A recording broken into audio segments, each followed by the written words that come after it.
Assalamualaikum warahmatullahi wabarakatuh. Kembali lagi di channel Suketireng. Di kesempatan kali ini Mang Dayun akan melanjutkan cerita yang sebelumnya. Cerita yang berjudul Membongkar 99 Rahasia Perdukunan. Sebelum cerita ini dimulai, jangan lupa untuk like, komen, dan subscribe channel ini. Dan juga tekan lonceng notifikasinya agar kalian semua tidak ketinggalan cerita-cerita terbaru dari kami. Tentunya tak usah berlama-lama lagi. Langsung saja kita masuk ke ceritanya.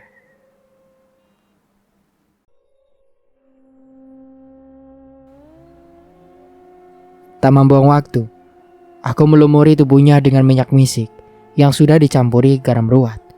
Sensasi licin oleh minyak dan kasar oleh garam akan ia rasakan. Garam gak bisa larut dalam minyak.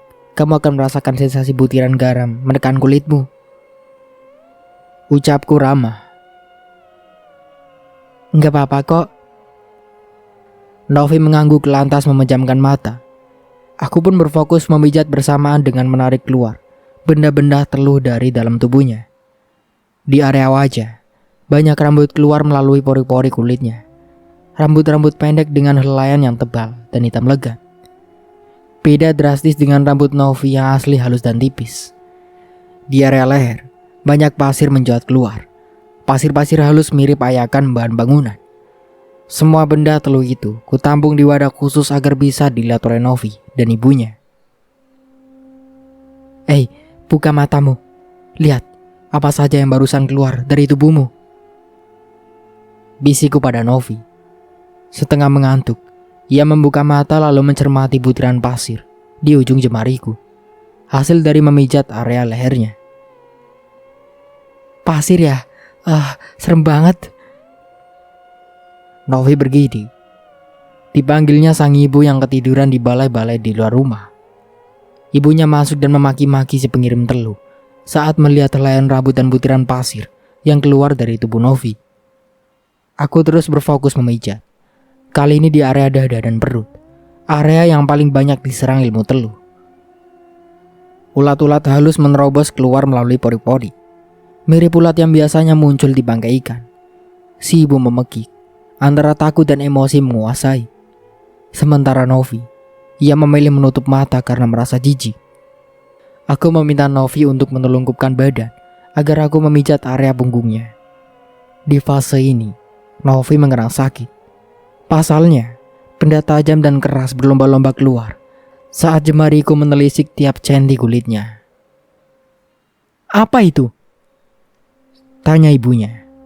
Kukumpul, lantas ku beri pada ibunya. Astagfirullah, ini kan kuku kucing. Si ibu mengusap dadanya yang gemetar. Sekarang kamu percaya kan sama al-gaib?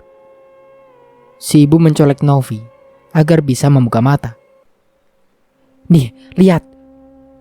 Si ibu memamerkan aneka benda teluh yang terkumpul dalam wadah. Ia menarik seekor ulat dan mendekatkan ke wajah Novi. Ampun mak, aku jijik. Novi kembali memejamkan mata. Melihat si ibu yang masih memainkan ulat di tangannya, aku terpaksa menegur. Bukan ulat biasa lo itu. Jangan dipakai main-main. Sebentar, mau saya kembalikan ke pengirimnya, biar tahu rasa senjata makan tuan. Si ibu yang geram berubah jadi senang. Bagus nak dukun, saya setuju, sangat setuju. Ritual mengeluarkan benda teluh pun selesai. Aku membalut tubuh bugil Novi menggunakan selembar kain jari. Lelehan minyak dari badannya merembes ke serat kain. Memang biadab yang mengirim teluh. Seloroku selagi membasuh tangan dengan tisu basah. Masa teman makan teman, mantan makan mantan. Si ibu kembali semangat mendengar ocehanku. Nah dukun, ibu bertanya boleh nggak? Monggo, tanya apa? Anak saya kena teluh kan? Saya tuh masih bingung, apa bedanya santet sama teluh? Terus ada lagi ilmu hitam yang namanya tenung dan guna-guna. Bedanya di mana? Aku tersenyum. Bedanya terletak pada media yang digunakan. Oh, perantaraan maksudnya. Aku mengangguk. Santet adalah ilmu hitam yang dikirim dari jarak jauh tanpa menyentuh korban. Dahulu kala, ilmu santet marak dipergunakan oleh raja-raja saat akan berperang. Demi memperluas daerah kekuasaan, musuh disantet agar lebih mudah ditaklukkan. Santet juga digunakan saat melakukan pekerjaan berat. Misalnya, memindahkan batu besar ke puncak gunung saat mendirikan candi. Bahkan santet digunakan pula untuk mengantar makanan untuk seseorang yang sedang bertapa di daerah terisolir. Lain halnya dengan santet. Perlu biasanya menggunakan benda bernyawa sebagai media yang dikirim dari jarak jauh. Bisa lewat ulat, belatung, kelabang, lintah hingga ular. Jika termakan atau tergigit, maka korban akan sakit parah. Ciri jika terkena teluh, kita akan selalu mencium bau busuk yang tak dari mana asalnya. Juga ada hewan-hewan yang muncul bersamaan dalam jumlah banyak. Tenungnya beda lagi. Tenung ini merupakan perpaduan sempurna antara santet dan teluh. Jadi, bisa melalui benda mati dan benda hidup dalam sekali kirim.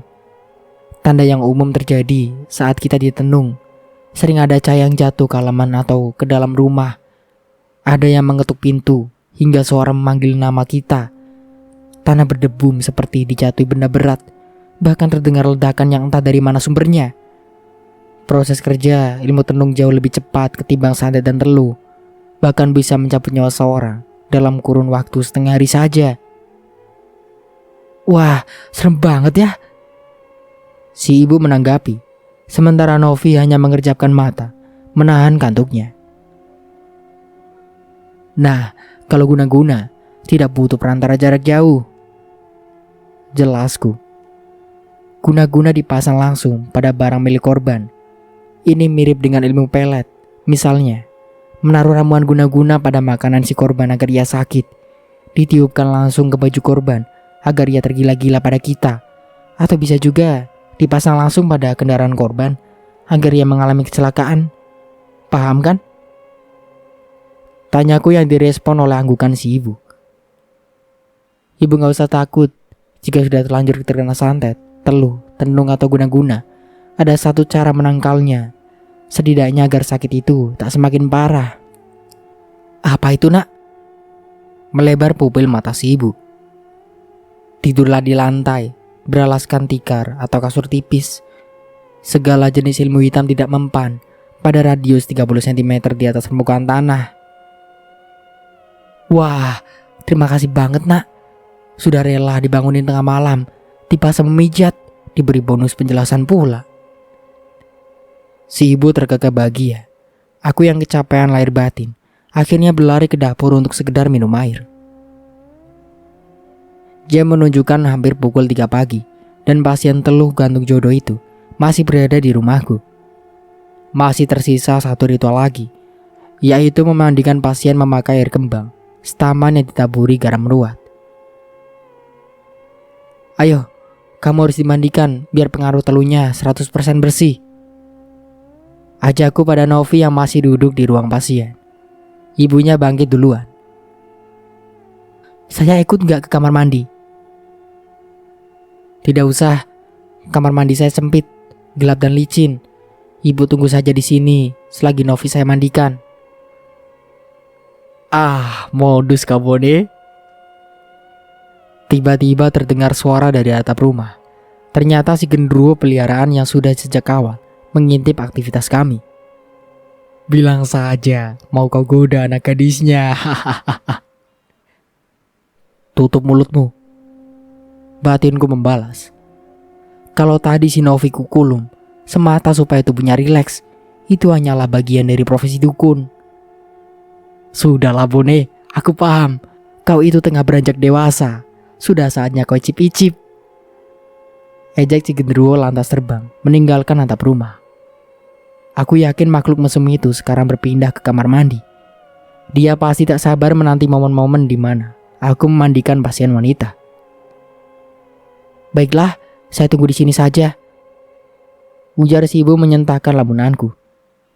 Novi bangkit dari duduk dan bertanya pelan. Di mana kamar mandinya? Oh, kesini, mari ikut saya. Jawabku lantas memandu jalan menuju kamar mandi yang letaknya di belakang rumah, dekat sumur. Sesampainya di kamar mandi, Novi kumintai duduk di atas dipan kecil, tempat khusus memandikan pasien. Sementara aku menggantung lampu Patromax ke dinding kamar mandi. Kamar mandi ini tanpa atap, sehingga kami bisa langsung menatap langit. Aku membuka gentong air yang selalu terisi kembang 7 rupa, alias kembang setaman. Kutaburi 3 genggam garam meruat ke dalamnya. Garam meruat ini biasanya dipakai oleh semua dukun yang saat membersihkan kiriman gaib pada tubuh seseorang. Bisa saat meruqyah, memijat, atau memandikan pasien. Garam meruat sendiri adalah garam laut hasil olahan tradisional atau bukan olahan pabrik yang telah aku ritualkan sehingga dapat menarik keluar kiriman ilmu hitam pada tubuh seseorang. Kenapa harus garam dan bukan benda lain? Sebab garam memiliki unsur ion yang sangat tinggi dibanding senyawa lainnya. Garam meruat yang bagus adalah garam kristal, yaitu garam dengan butiran yang mengumpul besar. Sebelum memandikan Novi, lebih dulu kutekan 3 titik penting di tubuhnya. Trik yang menjadi pintu masuk serangan ilmu hitam, ubun-ubun, mulut, dan ulu hati. Tinggalkan kain di badanmu. Aku berucap sembari mengaduk air dalam gendongan. Ujung mataku menangkap bahwa Novi kini beneran bugil dan siap dimandikan. Hahaha, bone. Suara si genderuwo terdengar dari atas pohon beringin di dekat kamar mandi. Aku tak memperdulikan ejekannya. Menggunakan saut, aku memandikan Novi dimulai dari ubun-ubun, turun searah hingga ke telapak kaki. Beberapa kelopak bunga menempel pada tubuhnya yang berminyak. Enggak diraba-raba lagi. Tangan Novi sibuk memindai kelopak bunga yang menempel di tubuhnya. Maksud kamu? Ini kan sudah selesai. Jawabku tanpa menoleh. Bone. Canda si Iwo terdengar lagi. Kau yang dirayu, kok aku yang tegang. Ayo keluar, aku akan melakukan ritual kulhu balik untukmu. Ujarku pada Novi. Bukannya melangkah keluar dari kamar mandi, si Novi malah memelukku dari belakang. Kedua tangannya melingkari pinggang ini. Kamu tampan banget dan aku belum tahu nama kamu, bisiknya merdu. Namaku Bone, berhentilah merayuku. Kau itu masih perawan, kasihan jika kau terus bersikap genit. Aku mencoba menasihati. Bukannya malu, Novi malah tertawa. Aku yakin kau ini masih perjaka. Ya, kau benar. Maka jagalah itu untuk seseorang yang akan menjadi jodoh kita di kemudian hari. Tegasku lantas berlalu keluar dari kamar mandi. Dengan kesal, Novi mengikuti dari belakang. Sementara dari atas pohon beringin, si genderuwo memberenggu tak karuan. Bone, kau tega. Padahal aku lagi pingin menonton secara langsungmu. Kau diperhatikan mulu, Bu. Tegurku pada si ibu yang masih mencermati benda-benda teluh di dalam wadah. Ini ulat gerak-geriknya aneh. Beda sama ulat normal. Namanya juga ulat jadi-jadian, Bu. Ketusku lantas duduk bersila di atas tikar. Si ibu beralih membantu Novi yang sibuk mengenakan kembali pakaiannya. Rambutnya berantakan, kulit berminyak dan wangi dupa. Ciri yang khas saat seseorang ditangani oleh dukun. Pasir, rambut, kuku dan ulat ini akan saya kirim balik ke pengirimnya. Ujarku sembari tangan meraih wadah yang berisi benda teluh. Gimana caranya? Bisik Novi lantas duduk berdekatan denganku. Ibunya pun mendekat. Aku menyiapkan segelas air putih, diikuti menyalakan dupa. Memanggang wadah berisi benda teluh ke atas asap dupa. Ku terus menerus sembari membaca doa. Kulhu balik, bolak-balik tansah kualik-walik. Panujumu luput balik keno kang menuju. Belaka belekno, belekno naliko marang siro. La ilaha illallah Muhammadur Rasulullah sallallahu alaihi wasallam. Bismillahirrahmanirrahim. Aku lantas meniup doa itu ke segelas air dan meminta Novi untuk minumnya. Novi dan ibunya memaki kaget saat wadah kembali kupamerkan. Tidak ada lagi benda-benda telu yang terkumpul dari hasil memijat badan Novi. Rambut, pasir, ulat dan kuku sudah lenyap tak bersisa. Sudah kubalikan ke si pengirim. Kalian perhatikan saja, dalam beberapa waktu ke depan, orang yang mengirim telu akan sakit-sakitan hingga kurus kering. Mereka bahkan akan susah jodoh, sesuai apa yang mereka niatkan pada Novi. Mampus, mampus. Berani-beraninya jahat sama anak saya. Maki si ibu di tengah aku menjelaskan. Oh iya, ini ada rapalan doa. Aku mengulur selebar kertas berisi tulisan mantra dan diterima oleh Novi. Baca itu sebelum kau tidur. Segala sihir hitam akan berbalik ke si pengirim saat kau membacanya. Jangan lupa, sering-seringlah bersedekah dan berbuat baik. Jika ada pria baik-baik datang melamar, kau tidak akan emosi lagi dan mengusir. Kau akan lebih bijak dalam bersikap. Novi mengucap terima kasih, sementara ibunya mengeluarkan segepok uang yang ditaruh dalam amplop coklat. Nak dukun, ada sedikit imbalan dari kami. Si ibu meraih tanganku, lantas meletakkan amplop uang di atasnya. Anak ibu sudah sembuh. Nanti kalau ada masalah lain, datang saja ke sini. Ujarku datar. Si ibu tersenyum penuh syukur. Ia mengajak anaknya pulang dengan mengendari motor metik yang mereka parkir di depan rumah. Aku yang sedari tadi menahan kantuk, langsung menutup pintu. Kembali ke kamar dan beristirahat. Mungkin karena lupa berdoa, aku tertidur nyenyak, tapi bermimpi yang buru-buru. Saking buruknya, aku sampai menggigau berkali-kali. Dalam mimpiku, semua pasien dan korban yang pernah ku santet berlomba ingin menghabisiku. Nanda yang dulu kami bunuh di rumah sakit mendatangiku dengan wajah pucat dan mata memerah. Ada bekas cekik yang begitu nyata di lehernya. Ia seakan berada di sisi ranjang dan hendak mencekikku. Pembunuh! Teriaknya geram. Aku berusaha menghindar. Nyatanya, aku tak mampu bangkit dari tempat tidur. Di saat tangan Nanda sedang mencekik leherku, muncul pula Nadia, si pasien susu kecantikan yang dulu berubah jadi kambing di danau ritual. Dalam wujud kambing, ia menuntut agar aku mengembalikannya ke wujud manusia normal. Aku tak punya kemampuan untuk merubah wujudmu, itu adalah takdir. Ucapku memohon. Dengan keempat kakinya, Nadia menginjak-injak wajahku. Ia sangatlah kesal. Lantas, dari belakang Nadia muncul sosok Sukirman, pria yang kami bakar rumahnya hingga ia tewas. Dukun tengil kau! Telunjuknya hampir menyentuh hidungku. Masalahku sama Mang Asep, kenapa kau yang ikut campur? Kau bakar rumahku, kau ambil pula nyawaku. Ia meremas rambutku dengan sangat kencang. Ampun, ampun! Teriakku memohon. Napasku tersengal. Tanganku mencoba menggapai bapak yang tidur di sebelahku. Tapi nihil. Bapak tak ada lagi di tempat tidur.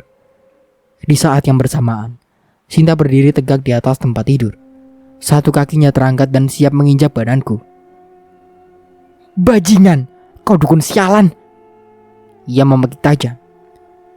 Kau buat aku jadi gila. Kau sesatkan aku ke alam buto hijau. Telapak kakinya tepat mengenai perutku. Sialnya, dalam mimpi ini aku seolah tak punya kekuatan, tak bisa mencegah, apalagi menyerang balik. Hanya pasrah diserang oleh semua korban santet. Hingga sebentuk suara, dengan amat nyaring membelahku. Lepaskan dia. Kejahatannya seimbang dengan kebaikannya. Kalian tidak berhak menghakimi. Sontak, semua korban tadi menghilang lenyap, menyisakan sosok yang kini duduk di pinggir ranjang. Aku mendongak, berusaha melihat jelas seperti apa penampakannya. Ia adalah seorang wanita, berbusana ala putri keraton zaman purbakala, memakai kebaya putih, perhiasan emas memenuhi sekujur tubuh. Wangi bunga Wijaya Kusuma menyeruak dari tubuh rampingnya. Boneh, ia menyapa lembut. Ingin menjawab, tapi mulutku terasa kaku. Bisa digerak perlahan, tapi tak mampu mengeluarkan suara. Aku butuh bantuanmu, ucapnya lagi. Terpaksa aku membalas lewat kebatinan. Bantuan apa? Dan kau ini siapa? Kau tahu Gunung Salak? Aku menetap di sana. Aku tahu. Berarti kau ini jin, lalu apa maumu? Ia tersenyum manis, menatapku syahdu. Di binarnya tersirat permohonan. Seorang pria akan datang padamu. Aku ingin kau membantunya menggenapi proses ritual untuk menikah denganku. Kau yakin berjodoh dengan manusia? Batinku membalas. Ia mengangguk pelan. Aku hendak bertanya lagi, tapi ia mendadak lenyap. Setelah itu, seperti ada yang menepuk pundakku. Aku terbangun dan langsung duduk di tepi ranjang. Silaunya mentari pagi menerobos masuk lewat jendela yang sudah dibuka oleh bapak. Seingatku, semalam aku melayani pasien gantung jodoh, memijat serta memandikannya hingga menjelang subuh. Belum lama tidur, aku sudah terbangun oleh karena mimpi buruk. Bone? Bapak memanggil dari ruang pasien. Aku yang belum mandi, belum sarapan, dengan malas mengayun langkah. Di ruang pasien, Bapak tengah duduk bersama seorang pria tampan. Tubuhnya tegap dan sekiranya berusia 30-an tahun. Bapak sudah sehat? Aku bertanya tanpa basa-basi.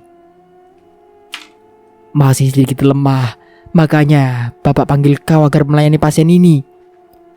Di samping Bapak, si pria menekan satu tangannya ke dada, diikuti menduduk hormat. Mending Bapak masak saja di dapur, biar kau yang tangani pasien. Lirik bapakku sembari bangun dari duduk bersila di atas tikar. Aku menatap punggung bapak yang menghilang di balik pintu. Lalu suara berdeham si pria mengejutkanku. Mas, kemari tujuannya apa? Tanyaku sopan. Padahal, aku sangat jarang memanggil pasien pria dengan sebutan mas, palingan. Aku menyebut kau, dan itu sudah menjadi kebiasaan. Entah kenapa, pria di hadapanku sungguh berkarisma. Auranya sangat kuat dan sepertinya bukanlah keturunan biasa. Ia kembali berdeham. Saya ingin menikahi putri jin di Gunung Salak. Oleh karena itulah, saya dituntun kemari. Aku tersontak kaget, teringat kembali pada mimpi yang serasa nyata tentang sesosok jin cantik yang memintaku menikahkan dirinya dengan manusia. Menikah dengan jin tidak bisa dilakukan di sembarang waktu, hanya bisa pada hari Rabu Pon, Kamis Wage, dan Jumat Kliwon. Aku mengurai penjelasan. Ia tersenyum penuh makna. Besok hari Jumat Kliwon, dek. Aku menepuk dahi. Kau sekarang jadi sering lupa tentang penanggalan kalender. Baiklah kalau begitu, besok kita akan berangkat ke sana. Ucapku sembari tersenyum kikuk. Boleh tahu apa sajanya? Si pria bertanya sopan. Aku tak langsung menjawab, namun mencoba mengoneksi batinku dengan si jin wanita yang semalam berdatang lewat mimpi. Beritahu dia, siapkan bedupaan, sebiji kelapa hijau, dan seekor ayam bakar. Suara si jin cantik begitu merdu, membuat kedang telingaku bergelora. Aku lalu menyampaikan syarat ritual itu pada si pria. Keesokan harinya, menggunakan mobil si pria, kami berangkat ke Gunung Salak. Pria ini bernama Ahmed. Ia memiliki bisnis sarang walet yang diekspor ke luar negeri. Ia bercerita kalau bisnisnya mandek karena semua penerbangan ditutup akibat wabah corona. Demi membunuh waktu, obrolan demi obrolan terjadi di antara kami. Walau menyembah Allah yang sama, manusia dan jin berbeda dimensi.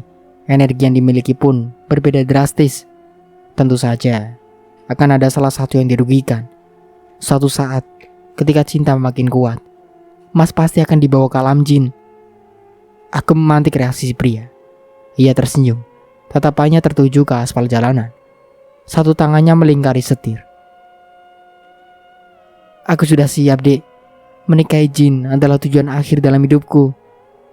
Kenapa? Tanyaku prihatin. Aku rasa pria bernama Ahmed ini barangkali pernah tersakiti sebelumnya. Ia meremas batang hidungnya. Di dunia ini tidak ada kebahagiaan yang sejati. Aku sudah bosan menghadapi banyak cobaan, selalu gagal menjalin cinta, juga bisnisku yang mandek. Lalu, aku meliriknya. Ia kembali tersenyum. Ya mending menikahi jin cantik. Kecantikannya abadi, bukan seperti manusia yang menua. Hartanya berlimpah, bukan seperti cewek zaman sekarang yang materialistis. Jin juga setia melebihi manusia. Daripada susah di dunia ini, saya siap jika suatu saat dibawa alam jin. Wah, seloroku datar. Tak mampu berkata-kata lagi. Pria ini tak tahan menderita dalam kodratnya sebagai manusia. Sebaliknya, seperti pecunda, ia memilih jalan pintas. Beberapa saat kemudian, kami tiba di desa Cibuntu yang letaknya berada di bawah kaki Gunung Salak. Menitipkan mobil di pekarangan warga, kami memulai pendakian. Melewati jalur Cimelati. Batinku terus terkonek dengan si jin cantik. Melalui petunjuknya, tibalah kami di sebuah gua kecil yang membelakangi sebuah air terjun. Pria ini lumayan pegal karena tak pernah melakukan pendakian seumur hidupnya. Namun si jin cantik mengembuskan energi yang membuat si pria berangsur membaik. Aku memandu si pria untuk lebih dulu melakukan semedi. Ia membakar dupa, menyajikan ayam bakar dan sebiji kelapa hijau yang telah dilubangi. Selagi pria ini bersemedi menunggu kemunculan calon istrinya, aku pun ikutan bertapa. Bukan untuk tujuan gaib, hanya ingin menetralkan diri dari emosi yang kadang muncul. Sebab sesungguhnya, bertapa itu bagus bagi keseimbangan jiwa, hati dan pikiran kita. Sekitar jam 9 malam, muncul juga sosok yang ditunggu. Jin ini persis dengan sosok yang muncul dalam mimpiku. Posturnya tinggi, semampai dengan wajah yang teduh, memakai kebaya putih yang mengeluarkan wangi kembang wijaya kusuma. Ia mengucap terima kasih karena aku telah bersedia menjadi saksi pernikahan mereka. Ia meminta si pria untuk menyiapkan sebuah kamar khusus di rumahnya. Kamar itu isinya harus serba putih, dimulai dari bed cover hingga gorden. Harus ada kembang 7 rupa yang segar setiap harinya. Si pria menyanggupi, lantas pernikahan pun dilangsungkan. Saat kami hendak pulang, jin cantik itu berjanji untuk melancarkan kembali bisnis warung walet si pria. Ia juga berpesan bahwa ia akan datang ke rumah si pria di setiap jam 1 malam. Pak, kalau ada pasien datang, tolak saja dulu. Kita butuh istirahat dan perlu refreshing. Ucapku pada bapak yang tengah menampi beras di halaman. Kamu kemana, Boni? Bapak menatapku naik turun. Wangi banget. Aku yang telah berpakaian rapi dan akan menghidupkan mesin motor, melirik sembari tertawa kecil. Ngapel ke rumah Abigail, Pak. Bapak menghentikan aktivitasnya menampi beras, melotot ia memandangku. Boni, cinta yang diawali dengan mantra takkan bertahan lama, sebab magic punya batasan waktu. Saat pengaruh mantra melemah, akan memudar pula rasa cinta itu. Aku tertawa makin lebar mendengar nasihat bapak. Tiap bapak mencoba berbicara serius perihal cinta, kenapa jatuhnya selalu komedi? Satu lagi, Boni. Kebanyakan perempuan memang doyan berdukun, tapi ogah menikahi dukun. Bapak takut kau belum siap patah hati. Aku memasukkan kunci motor ke lubangnya. Akalku mencerna perkataan bapak. Jangan bicara soal patah hati, Pak. Saat aku belajar merangkak, aku sudah merasakan patah hati yang paling parah. Patah ditinggalkan sosok ibu. Aku berujar datar. Bapak tergugu di tempatnya berdiri. Saat motorku lajukan, ia tak lagi berpesan apa-apa. Abang, tumben datang ke bilang-bilang. Abigail menyambut setelah pintu rumahnya aku ketuk 3 kali. Aku hanya tersenyum simpul. Jika aku kabari, maka Abigail akan berdandan. Sedangkan aku lebih suka melihatnya aut-autan, murni tanpa polesan. Duduk dulu, Bang. Aku buatin minum sebentar. Ia berlalu ke belakang, dan aku merebahkan diri ke atas sofa. Kupandangi sesi ruang tamu. Teringat kembali saat aku datang dalam rupa ular. Di sofa yang menduduki ini adalah ayah Abigail, tertidur pula serta menegur keras. Asyik mengamati. Tiba-tiba ayah Abigail datang ke ruang tamu. Ia memperbaiki letak kacamatanya saat melihatku. Siapa kamu? Sudah sering kulihat kau berboncengan sama Abigail. Nama saya Boni, Om. Jawabku sopan. Saya tinggal di desa sebelah, di bawah kaki gunung. Oh, anak pegunungan toh. Ayah Abigail tertawa lantas duduk di kursi rotan yang ada di dekatku. Aku merasa sedikit lega mendapati respon baiknya, karena biasanya kaum bapak akan mengusir laki-laki yang mendekati anak gadis mereka. Satu sekolah sama Abigail? Tidak om. Hah? Ayah Abigail menurunkan kacamatanya. Lalu kenal anak saya dari mana? Di halte depan om. Jawabku sembari menunjuk ke arah halte melalui kaca jendela. Kamu ojek ya? Meneleng kepala ayah Abigail. Bukan om, saya Ucapku terputus. Terngiang pesan bapak bahwa tak semua orang menyukai profesi dukun. Kamu duda? Duren om, maksudnya pengusaha duren. Hehehe. Oh, pengusaha duren toh. Bagus ya. Masih muda, sudah berbisnis. Saya tidak suka sama buah satu itu. Baunya macam tai. Ayah Abigail menunjukkan ekspresi mual. Tapi durian digemari di kota om. Ucapku pura-pura. Jadi saya distribusikan ke kota-kota. Ayah Abigail menatapku bangga. Bangga pada kebohonganku. Dalam hati, aku sangat berterima kasih pada buah durian yang telah menyelamatkan suasana ini. Abigail muncul dengan membawakan 2 gelas teh untukku dan dirinya, sedangkan ayahnya pergi ke beranda samping. Kemudian sibuk memberi makan burung dalam sangkar besi. Kami duduk bercerita untuk sekedar melepas rindu. Rupanya saat ke belakang, Abigail menyempatkan menyisir rambut dan berganti baju. Bang, kemarin malam aku mimpi buruk tentang abang. Mimpi apa sayang? Tanya aku sedih, seolah turut merasakan suasana hati kekasihku. Abigail menggigit bibir, nampak ragu-ragu mengutarakan. Mimpi abang lagi mijat seorang cewek. Dalam mimpi itu, si cewek berkali-kali merayu abang. Mataku melotot mendengar tentang mimpi Abigail. Kenapa bisa sama persis dengan kenyataan bahwa kemarin malam aku memang memijat Novi, si pasien yang terkena telu gandum jodoh. Di titik ini aku sadar, ternyata Abigail punya bakat supranatural. Jika dia serius, mata batinnya bisa terbuka permanen. Bahkan ia bisa jadi pelaku supranatural, sama denganku. Aku meraih salah satu tangan Abigail, lembut lalu meremas jemarinya. Sayang, itu hanya mimpi. Lain kali berdoalah sebelum beranjak tidur. Tapi bang, mimpi itu serasa nyata. Abigail serasa merajuk. Kutatap sepasang mata sayu milik Abigail. Ada kecemburuan di sana. Apalagi aku adalah pacar pertamanya. Refleks, kurapalkan mantra dalam hati. Mantra yang akan membuat perasaannya tenang dan jauh dari energi negatif. Ayah, tolongin Pak Bingsut ayah. Lagi asik menatap mata Abigail sembari baca mantra. Mendadak terdengar suara teriakan dari jalan setapak di samping rumah Abigail. Ibu. Abigail berdecak lantas berlari ke sana. Ayah Abigail pun menyusul, mengecek apa yang sebenarnya terjadi.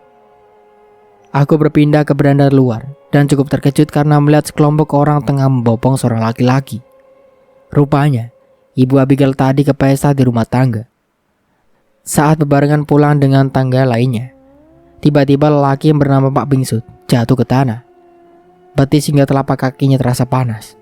Tulang betisnya serasa mau retak. Ia tak bisa menginjak tanah. Bawa dia ke dalam rumah. Ayah Abigail membuka gerbang samping. Orang-orang itu membopong Pak Bingsut ke ruang tamu dan dibaringkan ke atas sofa. Pak Bingsut sendiri berteriak kesakitan. Ia mengatakan bahwa ia merasakan sebuah tangan yang mencengkram tempurung lututnya, seperti terkena sirah api. Betis Pak Bingsut berangsur memerah dan membengkak. Sakit ya Allah, sakit. Ia berteriak kesakitan. Ini gimana? Apa sebaiknya kita bawa saja ke rumah sakit? Tanya salah seorang yang tadi ikut membopong. Ayahnya Abigail celingak-celinguk karena bingung harus bersikap apa. Sedikit bimbang, aku akhirnya membuka saran.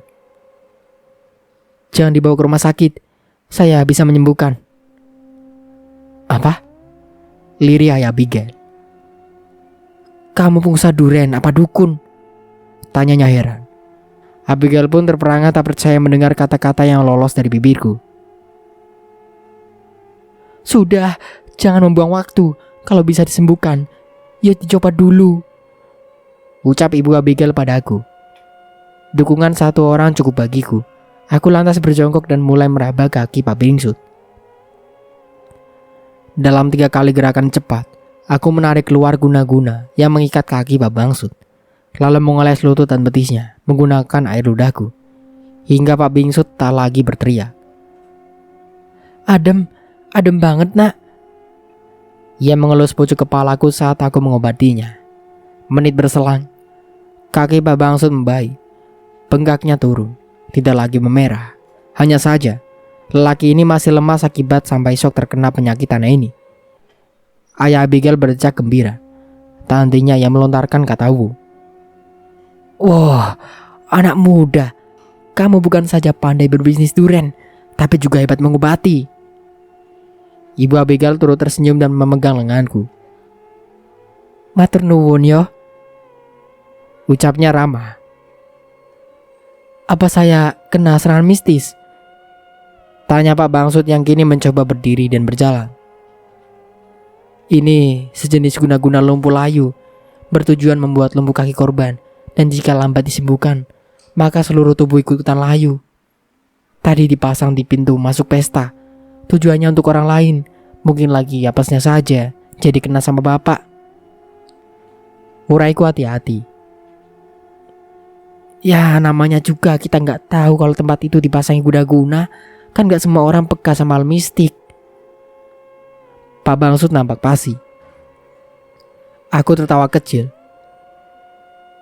Kalau kita nggak tahu apakah suatu tempat dipasangi guna-guna, maka perlu sekali untuk memijahkan kaki kiri lebih duluan di tempat tersebut. Bukan berarti kita menganggap bahwa rumah orang itu kotor atau wilayah orang lain itu najis. Namun ya itu tadi, dengan memijahkan kaki kiri lebih duluan, kita dapat terhindar dari pengaruh sihir hitam yang ada di tempat itu. Pak Bangsut manggut-manggut menerima saranku. Ia mengatakan kalau pernah mendengar tentang petua ini. Hanya saja dulunya tidak begitu percaya pada hal mistis. Manusia terkadang demikian, tidak akan percaya sebelum mereka benar-benar menjadi korban. "Bang," masih asing menjelaskan, karena Abigail memanggil dari arah belakang. Semua pun menoleh ke arah gadis itu. Dari lirik suaranya, bisa kurasakan kalau Abigail kecewa padaku. Ia menatapku tak percaya, seakan kesalahanku sama besarnya dengan penjahat kelas kakap. "Abang aku putusin. Abang gak pernah jujur soal hal ini." Ketusnya lantas bergegas masuk kamar. Terdengar pintu kamar dibanting keras olehnya. Suasana berubah hening. Orang-orang yang menyaksikan amarah Abigail merasa serba salah, kecuali Ayah Abigail yang kini melotot padaku. "Putus," desis Ayah Abigail. "Saya pikir kamu cuma temenan sama anak saya. Ternyata sudah jadian. Bahkan sekarang putus." "Itu akibat dari berbohong," celotehnya lagi. "Ayah," sentak istrinya. "Dia udah berbuat baik. Maafin kebohongan dia. Toh dulunya Nyanya pun pernah bohong sama orang tua aku. Jangan terlalu keras lah sama anak muda." Aku yang berdiri kaku bak patung Jenderal Sudirman akhirnya mengelus dada. Ada sedikit beban yang terangkat saat ibunya Abigail membelahku. Walau demikian, aku masih gelisah karena belum bisa menjelaskan apa-apa pada Abigail. "Kamu pulang saja dulu ya nak," nasihat ibunya. "Abigail kalau udah ngambek biasanya begitu, ngunci diri dalam kamar. Nanti baikan sendiri kok kalau udah habis kesalnya." Iya tante, saya pamit." Aku pulang dengan separuh jiwa tak menentu. Motor kupacu sangat cepat. Di sela deru motor yang meraung-raung, teringat kembali ucapan bapak. Ucapan yang selalu kuabaikan. Kuanggap sebagai lelucon. Bahwa kebanyakan perempuan memang suka perdukunan, tapi ogah menikahi dukun. "Kamu kenapa, Boni?" Bapaknya sedang bersantai di depan rumah, langsung mencecarku. gadis itu menyakitimu? Aku tak menjawab, melengos melewati bapak dan segera masuk ke dalam rumah. Bapak mengekor dari belakangku. Seperti biasa, ia akan tak tenang jika melihatku tidak baik-baik saja. Sudah lama kau abaikan tirakat, Bone. Kita ini dukun. Jika lalai dalam bertirakat, maka sial demi sial akan balik menimpa kita. Apa kau lupa? Bapak bersuara dari balik pintu kamarku. Aku bergeming. Namun nasihat bapak perihal tirakat berputar di kepalaku. Bisa jadi sial ini akibat melupakan tirakat. Jika terus kuabaikan, takutnya kesialan demi kesialan akan menimpaku lagi. Untuk sementara cukupkan dulu ceritanya sampai di sini. Saya Mang Dayun pamit undur diri. Kurang lebihnya mohon maaf. Wassalamualaikum warahmatullahi wabarakatuh.